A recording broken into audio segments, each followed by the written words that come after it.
mache heute für Sie ein wunderschönes Training. Smurfy-Training. Ich habe heute ein wunderschönes Programm für Sie. Dass Sie nie wieder müssen fett sein, nie wieder. So, jetzt beginnen wir mit dem Training. Am Anfang, man muss ganz locker sein. Nicht Stress. Stress macht krank. Stress ist schlecht. Einfach ganz locker. So, erste Programm ist schwierig, aber zu schaffen.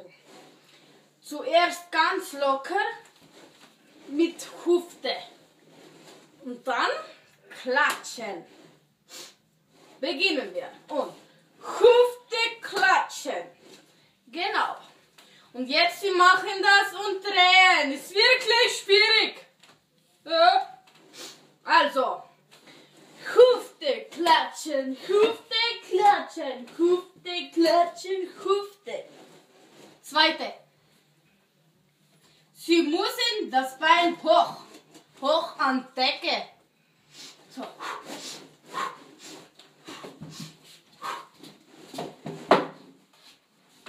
Ich normalerweise immer an Decke, aber heute ich muss nicht immer angeben, weil ich bin immer die Beste, also Sie verstehen, mache ich nur hier.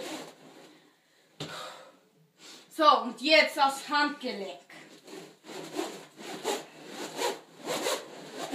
So, viermal und dann Schluss. Nächste, andere Seite mit Fuß. Einfach Fuß hoch und dann wieder so machen. Und zum Schluss, Sie können nicht mehr aufstehen. Sie sind so fertig. Ich mache schon mein Leben lang Smurfy.